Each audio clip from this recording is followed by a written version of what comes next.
In the fog-drenched hollows of southern Mississippi, there exists a tale so disturbing that locals still refuse to speak the Barlow name after sunset. This isn't folklore. This isn't legend. What happened in that decaying antebellum mansion between 1952 and 1987 defies every law of nature and morality. Margaret Barlow didn't just give birth to her own brother. She became the living nexus of a family tree that had been collapsing inward for over a century, creating something that should never have drawn breath. The medical records were sealed, the birth certificate was altered. But the truth has a way of seeping through the floorboards of old southern houses. And what emerged from the Barlow estate is a nightmare of genetic catastrophe, deliberate inbreeding, and a family's obsession with keeping their pure bloodline untainted by the outside world. This is the story of how pride, isolation, and forbidden desire created a human abomination, and how one woman became both sister and mother to the same cursed child. Subscribe now. Drop a comment below telling me where you're watching from and what time it is in your location. This story gets darker with every section, and you won't believe where this goes. Hit that subscribe button. The Barlow curse didn't begin with Margaret. It began in 1847, when Nathaniel Barlow built his plantation house on land that the Choctaw people had warned was ground where the dead walk backward. Nathaniel dismissed their superstitions, but he brought his own darkness to that soil, an obsessive belief that the Barlow blood was superior to all others, a genetic gift that must never be diluted. For over a century, the Barlows practiced what they called preservation of lineage. First cousins married first cousins. When the family shrank, uncles married nieces. The family Bible, discovered in 1989, contained a genealogical chart that looked less like a tree and more like a tangled knot of rope, with the same names appearing in multiple generations, connected by lines that should never intersect. By the early 1900s, the Barlows had isolated themselves completely from neighboring families, living behind iron gates and overgrown magnolias. Their pale, oddly featured children rarely seen in town.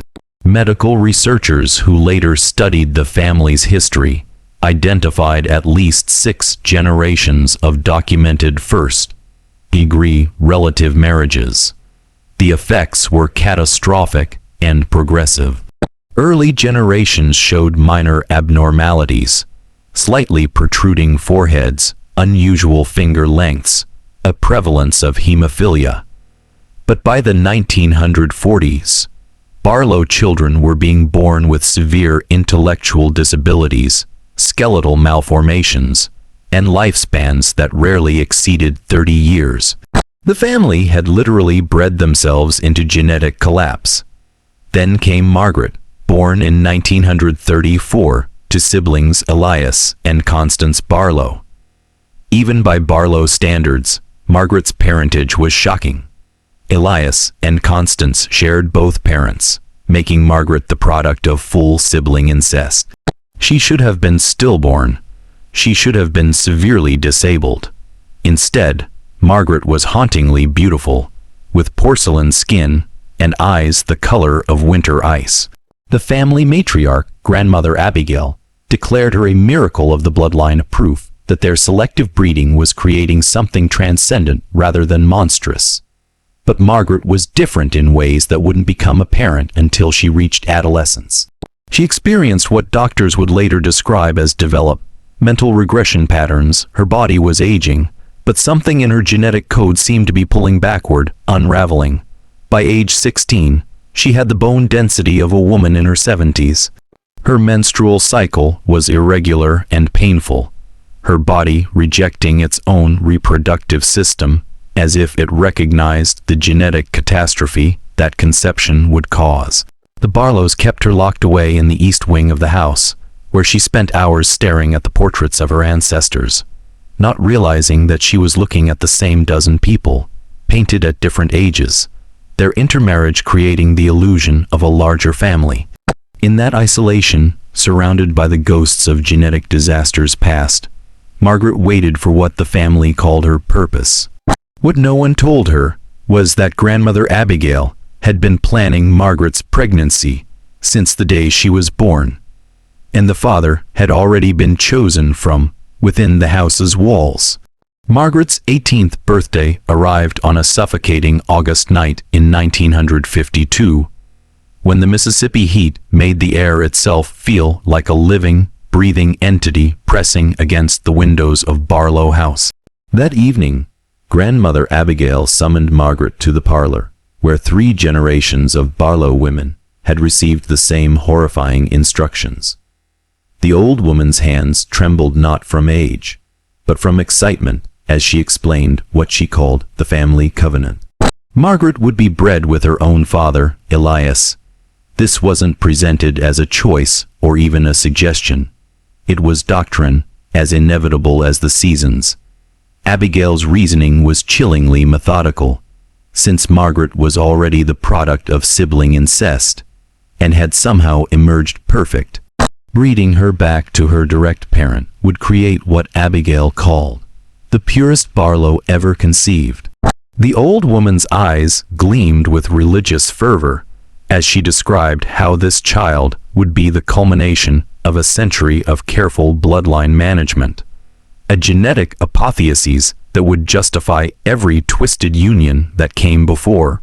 Margaret's protestations were met with cold indifference. She was locked in her room for 3 days without food. On the 4th day, Elias entered her bedroom. What happened in that room over the following months represents one of the most disturbing cases of familial sexual abuse ever documented. Medical records later revealed that Margaret became pregnant within 6 weeks, but the pregnancy was immediately recognized as abnormal. She suffered violent morning sickness that never ceased, bleeding episodes that should have caused miscarriage, and dreams so vivid and disturbing that she would wake screaming about something inside her trying to eat its way out. Dr. Silas Mercer, the family's private physician, who was himself distantly related to the Barlows, documented the pregnancy with clinical detachment that borders on sociopathic complicity. His notes, discovered decades later, describe Margaret's fetus as presenting unprecedented developmental anomalies. The child was growing too fast, with bone structures forming in configurations that appeared almost deliberately malformed. By the 5th month, ultrasound technology was still primitive, but even crude imaging revealed something that made Dr. Mercer's hand shake as he wrote, "Multiple organ duplications. Skeletal structure suggests genetic blueprint attempting to express 2 separate developmental pathways simultaneously." What Dr. Mercer had discovered, but couldn't fully articulate, was that the extreme inbreeding had caused the fetus's DNA to essentially short-circuit. Child was receiving nearly identical genetic information from both parents, because Margaret and Elias shared 75% of their DNA due to his relationship with his own sister. The fetus's body was trying to develop as if it were simultaneously 2 different people, creating redundant systems and malformed structures, as its cellular blueprint contradicted itself at every stage of development. Margaret's psychological deterioration accelerated with the pregnancy. She began insisting that she could hear the baby thinking, that its thoughts were old thoughts, ancient thoughts. She claimed the child was already communicating with her, telling her its name, Nathaniel, after the family patriarch. But Margaret called it something else in her diary, entries written in increasingly erratic handwriting. The loop child, the one who completes the circle, the one who is everyone who came before. On February 14, 1953, Margaret went into labor 32 hours of screaming that servants later said didn't sound human. What emerged was alive, but should not have been. The baby boy, if he could be called that, had pale, almost translucent skin, eyes that didn't track movement correctly, and 6 fingers on his left hand arranged in a pattern that medical literature had never documented. Dr. Mercer's hand shook so badly during the delivery that he could barely cut the umbilical cord. In his notes, he wrote only, "God forgive us. God forgive what we have made." But the true horror wasn't the child's physical deformities. It was what genetic testing would later reveal. Through the extreme inbreeding, Margaret had given birth to someone who was genetically more closely related to her brother than her son. The genetic overlap was so complete that the child's DNA contained virtually no new genetic information. He was essentially a genetic echo of the Barlow bloodline, a copy of a copy of a copy, degraded to the point of collapse. Margaret had given birth to her own brother, trapped in the body of her son, and grandmother Abigail called him perfect. They named him Nathaniel Barlow Roman III, but everyone in the house instinctively avoided calling him by name, as if speaking, it would acknowledge the abomination they had created. The child didn't cry like normal infants. He made a low, continuous humming sound that seemed to resonate through the walls of Barlow House. Servants who lasted more than a week reported that the humming would infiltrate their dreams, and they would wake up knowing things about the Barlow family history they had never been told, as if the child was broadcasting memories that weren't his own. Margaret's relationship with the child was pathologically complex. She would nurse him while weeping, whispering apologies and explanations that made no sense. "I'm sorry you have to be both. I'm sorry you're the end and the beginning, Dr. Mercer documented that Margaret would sometimes refer to the infant as her son, sometimes as her brother, and occasionally, in moments of complete psychological breakdown, as her father. The extreme inbreeding had created not just genetic confusion, but a familial role that had no name in any language. What do you call a child who is simultaneously your son and your sibling? As Nathaniel grew, the physical manifestations of his genetic collapse became impossible to ignore. By age 2, he had developed unevenly, his left side growing faster than his right, creating an asymmetry that made him appear as if 2 different people had been merged imperfectly. His 6-fingered hand had hypersensitive nerve endings. He could feel vibrations through walls and claimed to hear the heartbeats of everyone in the house. His eyes, which had been unfocused at birth, developed the ability to move independently like a chameleon's, though doctors found no physiological reason for this capability. But it was his mind that truly terrified everyone.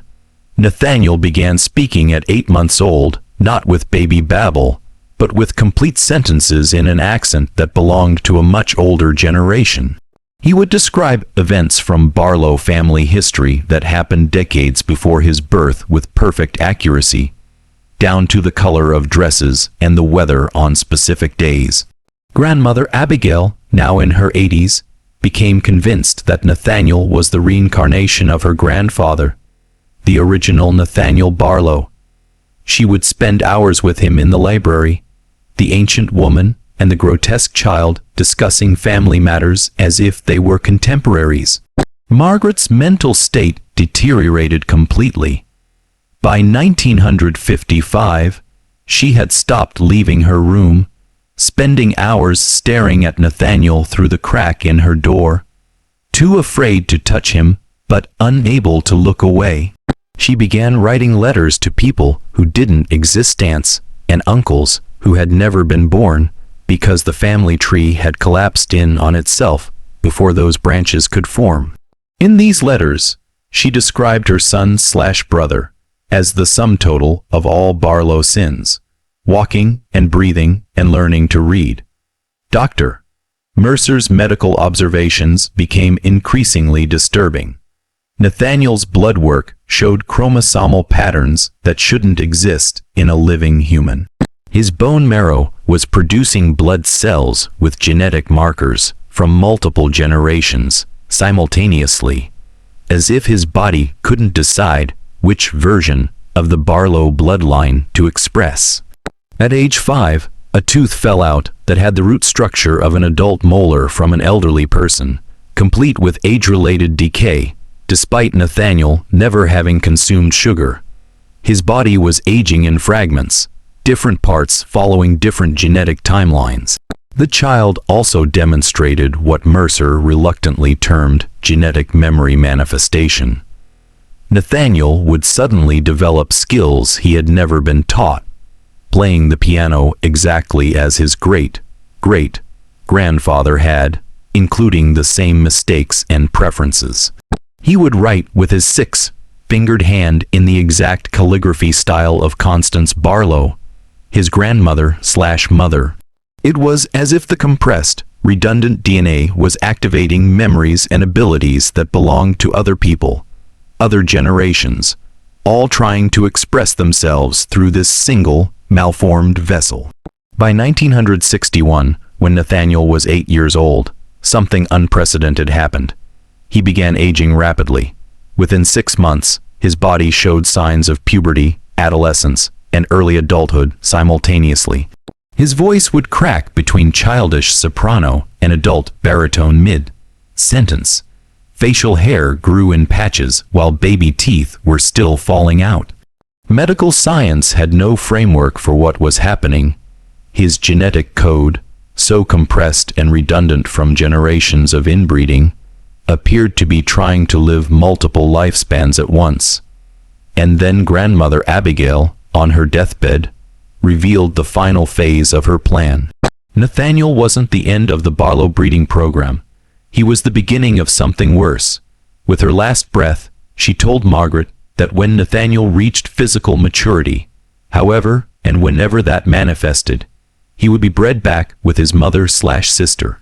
The loop would continue, the bloodline would compress further, and perhaps, Abigail whispered with dying fervor, they would finally create the perfect Barlow, a human being so genetically concentrated that they would be essentially one person, replicated and purified, freed from the contamination of outside blood. Margaret's screams echoed through Barlow House for 3 days after Abigail's death. But the old woman had arranged everything legally. Trustees, financial controllers, all distant Barlow relatives who believed in the family's twisted mission. Margaret had no escape. Neither did Nathaniel. They were both prisoners of a genetic experiment that had been running for over a century, and the final phase was about to begin. Nathaniel's body betrayed every known principle of human development.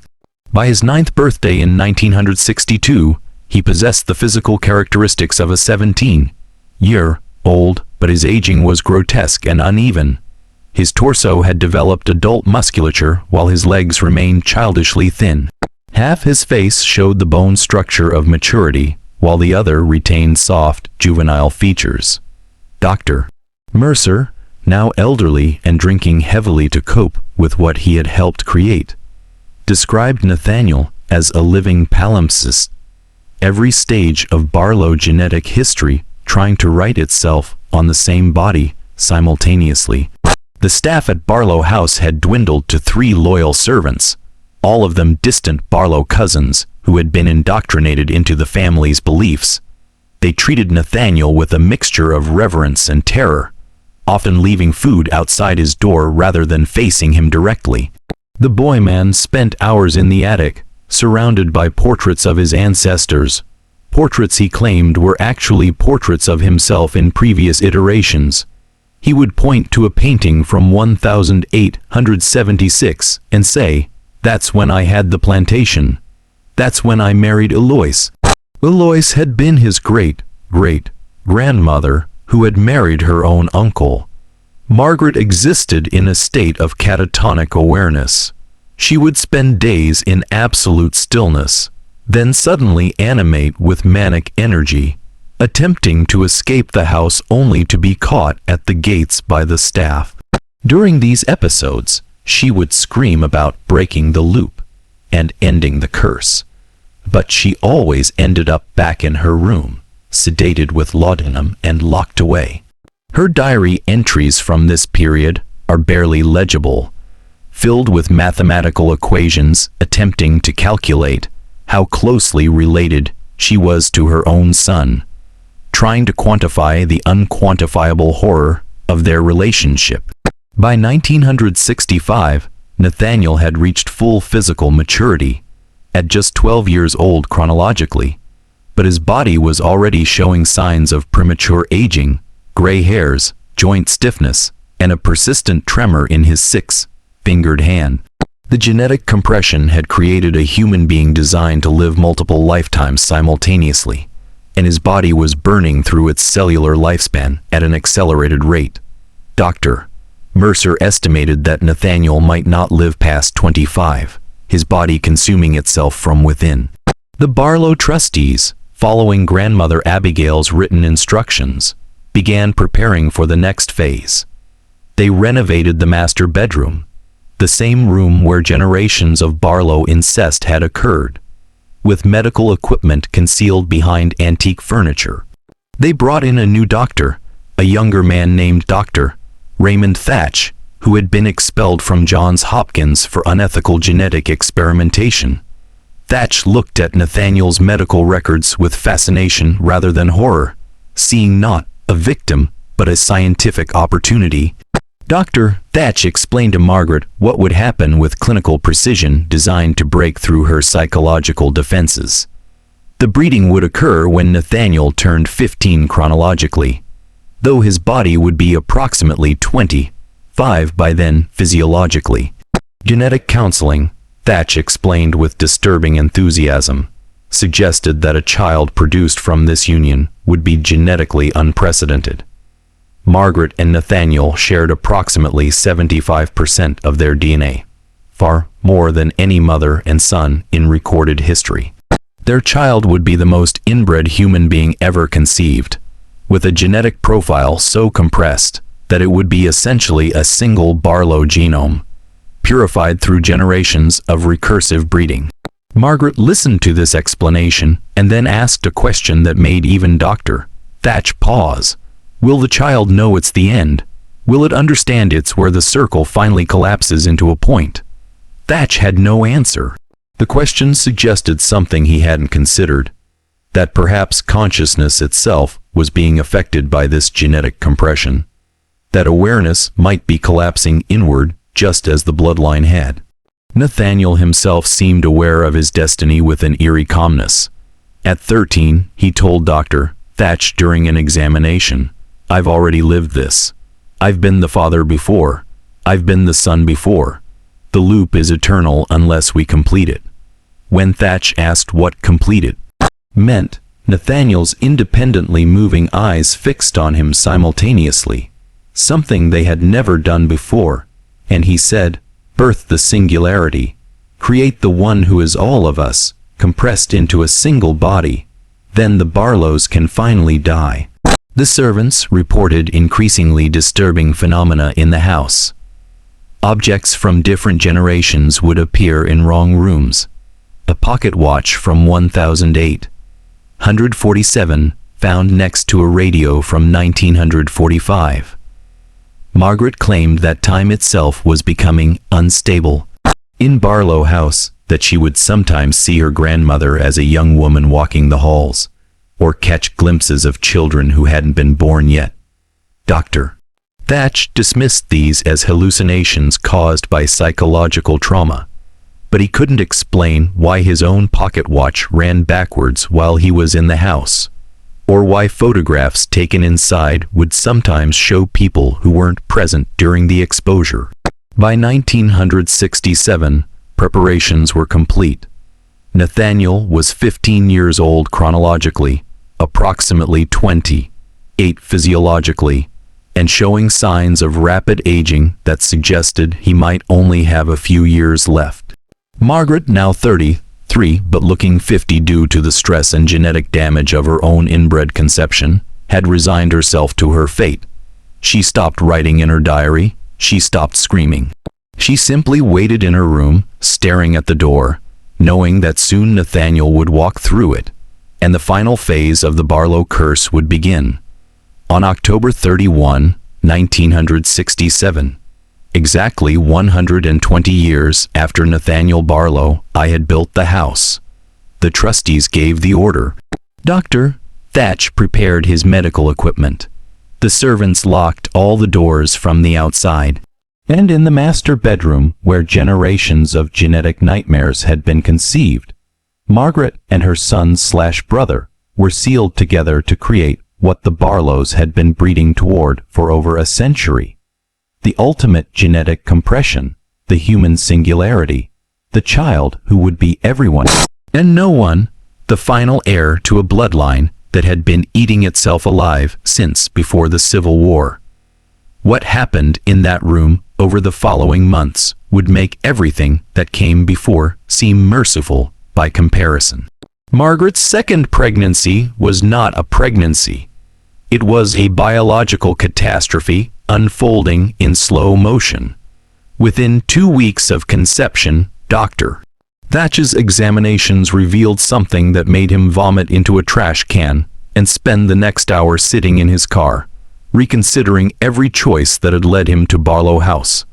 The fetus was developing with a genetic profile that registered as 96.8% identical to Margaret's own DNA. In medical terms, Margaret wasn't carrying a child. She was growing a tumor with consciousness, a genetic clone so compressed through generations of inbreeding that it barely qualified as a separate organism. The pregnancy progressed with supernatural speed and horrifying abnormalities. By the second month, Margaret's belly had swollen to the size of a full-term pregnancy. Ultrasound imaging, newly advanced enough to provide crude details, showed a fetus with duplicate organ systems that had fused together in impossible configurations. There were 2 hearts beating in synchronization, sharing a single circulatory system. The skeletal structure appeared to be developing as conjoined twins that had merged into a single body, creating redundant bone structures that had no medical terminology to describe them. Margaret's psychological state transcended madness into something that psychiatry had no framework to address. She would speak in voices that belonged to dead Barlows, her vocal patterns shifting mid-sentence between her grandmother's Mississippi drawl and her father's deeper tones. She claimed she could feel the fetus's thoughts, not as separate from her own, but as if their consciousness was bleeding together, the genetic similarity creating a kind of telepathic fusion. "It's not inside me," she told Dr. Thatch during one examination, her eyes vacant and unfocused. "We're becoming the same person. The loop is closing." Nathaniel deteriorated rapidly after the conception, as if the act of reproduction had drained something fundamental from his body. His accelerated aging went into overdrive. Within 4 months, he looked 60 years old, his hair completely white, his skin translucent and liver spotted. His 6-fingered hand developed arthritis so severe that the fingers locked in a claw-like position. But most disturbing was his behavior. He would sit outside Margaret's door for hours, humming that same low frequency that had characterized his infancy, as if communicating with the fetus through vibrations in the walls. Dr. Thatch's medical notes from this period reveal a man watching his sanity erode in real time. He documented cellular abnormalities that shouldn't exist. The fetus's cells would sometimes test as genetically identical to Margaret's adult cells, other times as fragments of DNA from Barlows who had died decades ago. The genetic compression had created something that wasn't following normal human development protocols. The fetus appeared to be expressing genetic information from multiple generations simultaneously, as if every Barlow who had ever lived was trying to be reborn in this single body. By the 6th month, Margaret's body began rejecting the pregnancy in ways that should have killed her. She hemorrhaged daily, losing blood that Dr. Thatch described as darker than normal, with unusual viscosity and an odor of decay. Her bone structure began changing, her pelvis widening beyond normal pregnancy parameters, creating a gait that was inhuman. X-rays showed her skeletal system reforming to accommodate the fetus, as if her body was being restructured from the inside out to birth this genetic impossibility. The fetus itself began exhibiting signs of consciousness far earlier than any documented pregnancy. At 7 months, it would respond to external stimuli, not with kicks, but with what Dr. Thatch described as purposeful movements that suggest problem-solving behavior. Margaret reported that it would move in patterns, arranging itself inside her womb in configurations that she somehow understood were attempts at communication. She drew these patterns on the walls of her room in her own blood, geometric shapes that spiraled inward, circles eating their own tails, mathematical symbols that neither she nor anyone else in the house had ever learned. The servants fled in late March 1968. They had found Nathaniel dead in the hallway outside Margaret's room. His body aged to approximately 90 years old despite being only 15 chronologically. But the true horror was that he had died with a smile on his face, and in his 6-fingered hand he clutched a note written in handwriting that matched the patterns Margaret had been drawing on her walls. The note said only, "The loop is complete. I am returning to the beginning. We will all be one." Dr. Thatch, now the only person left besides Margaret and the trustees who visited weekly, realized something that made him seriously consider burning down Barlow House with everyone inside. The genetic compression had reached a mathematical endpoint. Margaret's child would be so genetically similar to her that it would essentially be her, a recursive copy, a loop folded back on itself so tightly that the beginning and end had merged. The Barlows hadn't been breeding for purity.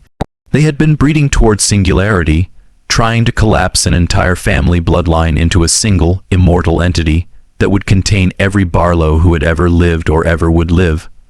On April 13, 1968, Margaret went into labor. It lasted 63 hours. Her screams weren't just sounds of pain. Dr. Thatch described them as polyphonic, as if multiple people were screaming through her vocal cords simultaneously, in harmonies that shouldn't be possible for a human throat. The entire house shook with vibrations at frequencies that shattered windows and caused the old foundation to crack. Neighbors 3 miles away reported hearing something that sounded like a choir of the damned singing backwards through time. What Dr. Thatch delivered was breathing, had a heartbeat, and possessed something that could be called life. But it wasn't a child in any recognizable sense. He refused to document its appearance in his medical notes, writing only, "No terminology exists. No description would be believed. If God exists, this is proof he has abandoned this bloodline." The birth certificate was filled out with false information and immediately sealed. The Barlow trustees arrived, examined what had been born, and made immediate arrangements for its disposal and the cover-up that would follow. But Margaret had survived the birth, against all medical probability. And as Dr. Thatch prepared sedatives to keep her unconscious during what the trustees called the cleansing, Margaret opened her eyes and said something that would haunt him until his death 30 years later. "It's not over. The loop never ends. We just start again from the beginning. I've given birth to myself, and now I have to become my own mother." That's what the curse always was: eternal recursion. The Barlows never die. We just keep folding back into ourselves forever. The trustees burned the medical records the next day, but they didn't burn everything. The Barlow trustees moved with surgical precision to erase what had happened in that house. Within 48 hours of the birth, the master bedroom had been stripped to bare walls. Every piece of furniture burned in a fire so intense that neighbors reported seeing black smoke rising for 3 days straight.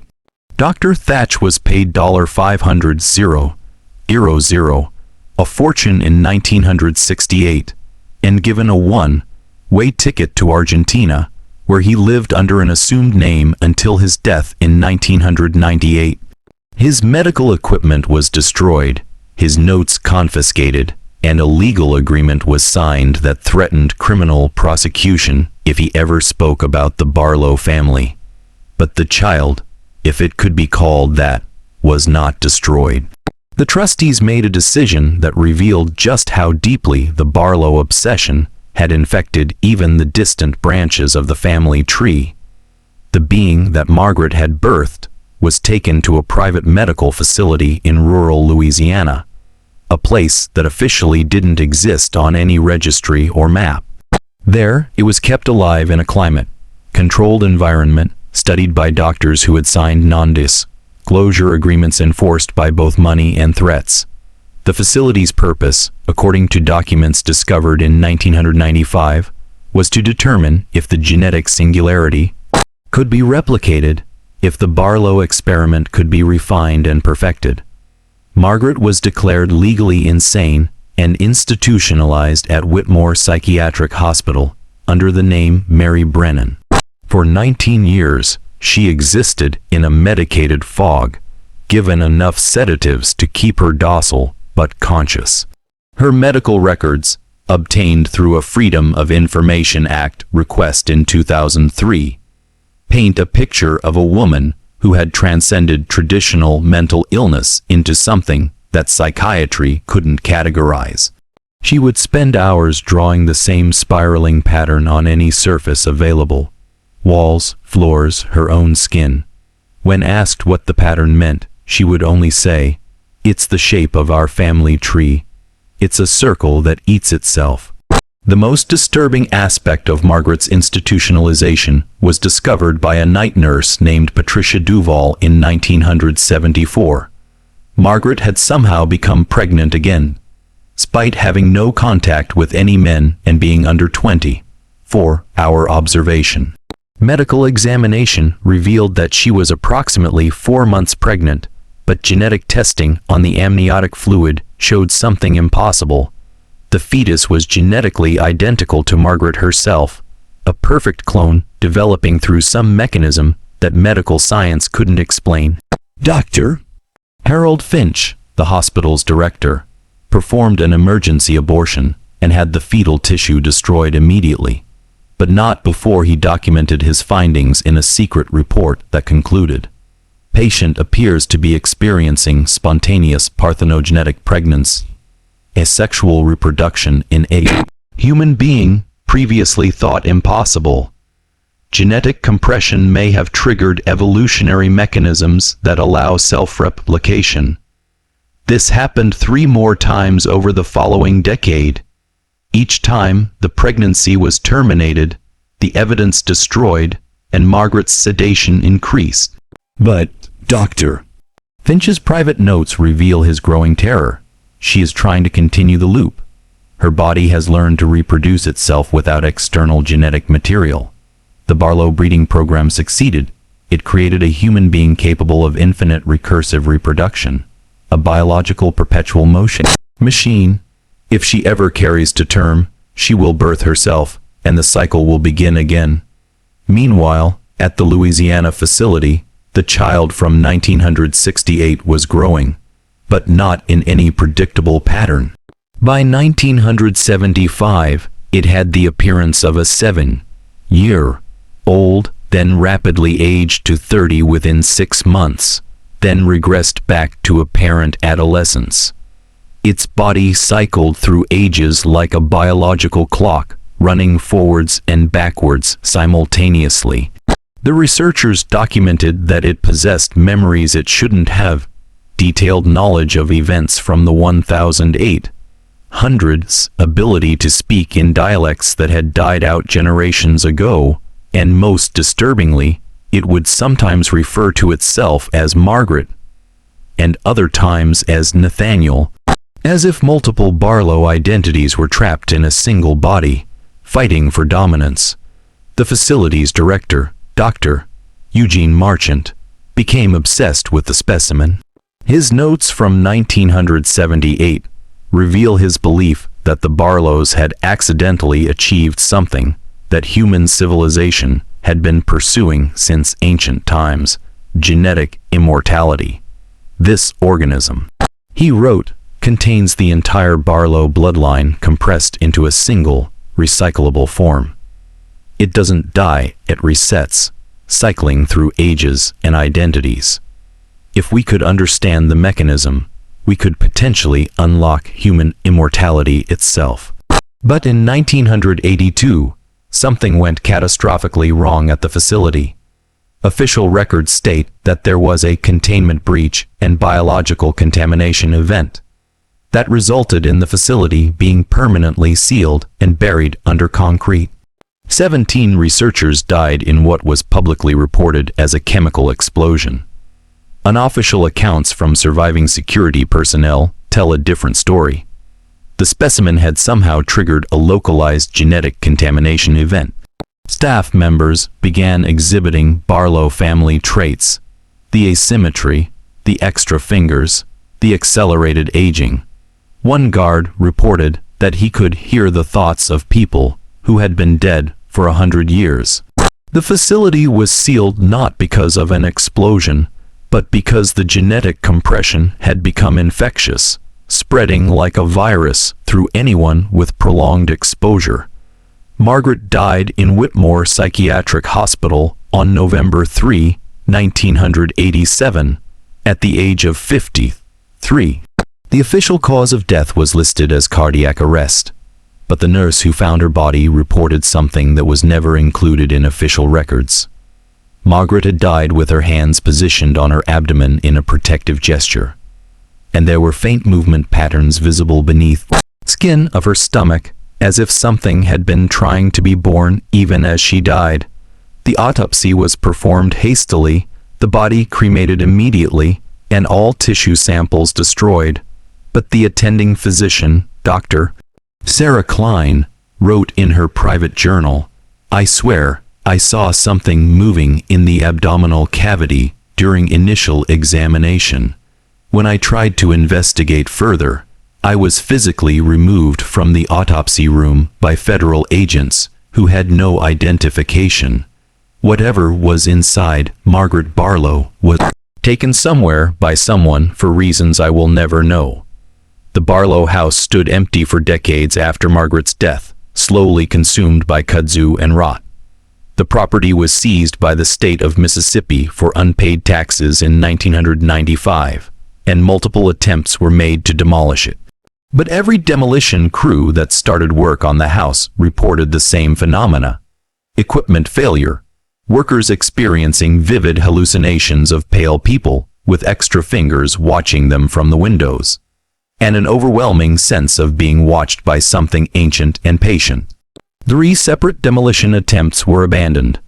The house still stands today, hidden behind overgrown vegetation and no trespassing, signs that the local sheriff's department enforces with unusual diligence. But the Barlow curse didn't end with Margaret's death. It couldn't. The genetic loop they had created was too compressed, too concentrated, to simply disappear. And in the final section, we'll discover that the loop is still turning, that somewhere in America right now, someone carries the Barlow genetic signature, and they don't even know it yet. The Barlow bloodline should have ended with Margaret's death in 1987. But genetic curses don't observe the neat boundaries of death certificates and cremation. In 2003, a routine ancestry DNA test conducted by a woman named Emily Brennan in Portland, Oregon, revealed something that made the testing company's geneticists contact federal authorities. Emily's DNA contained markers that suggested an impossible level of inbreeding. Her genetic profile showed homozygosity levels that exceeded anything in their database, patterns that indicated her ancestors had been reproducing with close relatives for at least 7 generations. Emily had been adopted in 1968 from a private agency in Mississippi that had since been dissolved. Her birth mother was listed only as Mary Brennan, the false name used for Margaret Barlow during her institutionalization. The genetic testing company's investigation revealed that Emily wasn't just Margaret's daughter. She was genetically almost identical to Margaret herself, suggesting that she had been conceived through the spontaneous parthenogenetic pregnancies that Margaret had experienced in the psychiatric hospital. Emily was in essence a clone of her mother, carrying the complete Barlow genetic compression forward into a new generation. The implications were staggering. Emily had lived a normal life, married, and had 2 children of her own before the DNA test. Her children, tested immediately after the discovery, showed the same genetic compression markers, though slightly diluted by their father's DNA. But what terrified geneticists was that Emily's daughter, Sophia, now 15 years old, had begun showing signs of accelerated development, growing faster than her peers, experiencing early puberty, and complaining of hearing voices of people who died before she was born. The Barlow curse wasn't dormant. It was expressing itself again, patient and inevitable, waiting for the right conditions to complete its cycle. Dr. Jennifer Ortiz, a geneticist at Stanford University who studied Emily's case under strict confidentiality agreements, made a discovery that changed the entire understanding of the Barlow genetics. The extreme inbreeding hadn't just created genetic abnormalities. It had triggered something called genetic imprinting amplification, where certain genes that control development, aging, and even consciousness had been activated in ways that don't occur in normal human reproduction. Dr. Ortiz's research suggested that the Barlow bloodline had essentially hacked human evolution, creating a form of biological recursion that could potentially continue indefinitely through self-replication. But Emily wasn't the only survivor. In 2011, a private investigator named Marcus Webb, hired by a documentary filmmaker researching Southern Gothic history, discovered something explosive. The Louisiana facility that had housed Margaret's 1968 child had not been completely destroyed. A subsection of the building had remained intact, sealed but accessible through an underground maintenance tunnel. Webb, against all advice and legal warnings, entered the facility with a camera crew. What they found was documented in footage that has never been publicly released but exists in private collections among researchers of genetic anomalies. The specimen, the child that Margaret had birthed 43 years earlier, was still alive. Its containment chamber had maintained climate control through backup generators that had somehow continued functioning for decades. But the being inside was no longer recognizable as human in any conventional sense. It had cycled through ages so many times that its body had become a palimpsest of different developmental stages existing simultaneously. Parts of it appeared infant, like other sections elderly. Some areas showed adolescent characteristics. It was awake, and according to the footage, it could speak. Its voice was described as layered, as if multiple people were speaking the same words at slightly different times, creating a chorus effect. The being told Webb something that the investigator later said made him wish he had never entered that facility. "I am all of them, every Barlow. I contain every memory, every experience, every sin. I've lived as the father and the son and the brother and the mother, all collapsed into this single point, and I'm not alone anymore. There are others waking up now, others who carry the compressed code. The loop expands outward even as it spirals inward. We tried to create purity, but we created multiplication instead. Every time the bloodline reproduces, it doesn't dilute, it replicates the entire compressed pattern into new vessels. We are becoming infinite." Webb and his crew were arrested for trespassing on federal property. The footage was confiscated, and all involved were required to sign non-disclosure agreements backed by national security protocols. The facility was resealed with additional concrete and placed under permanent military guard. But copies of the footage leaked into private research networks, and what it revealed has fundamentally altered the understanding of the Barlow case. The genetic compression wasn't a dead end. It was a pattern that could propagate itself across generations, creating multiple carriers, who each contained the entire collapsed Barlow bloodline within their DNA. Recent genetic studies, published in obscure academic journals under pseudonyms, have identified at least 17 individuals in the United States who carry high-level Barlow genetic markers. Most don't know their true ancestry. They were adopted, raised under different names, living normal lives. But researchers have noticed patterns, unusually high rates of déjà vu, dreams about places they've never been but that match the Barlow estate, unexplained knowledge of historical events they never studied, and in some cases, physical abnormalities, extra fingers, asymmetrical development, eyes that move independently. Emily Brennan disappeared in 2019. Her last known communication was an email to Dr. Ortiz that said only, "I understand now why Margaret drew spirals. It's not a circle that ends. It's a shape that loops back through time. I can feel all of them inside me waiting to be born again. I'm going somewhere I've never been but somehow remember. I'm going home." Her car was found abandoned outside the gates of the Barlow estate in Mississippi. The house, which should have been empty, showed signs of recent habitation. Food in the kitchen, clothes in the bedrooms, and in the master bedroom where Margaret had given birth to her genetic singularity. A new spiral pattern had been drawn on the walls in what appeared to be blood. The local sheriff's department investigated briefly, then closed the case with unusual speed. Federal agents arrived, confiscated evidence, and the property was placed under new legal protections that prevent any access or investigation.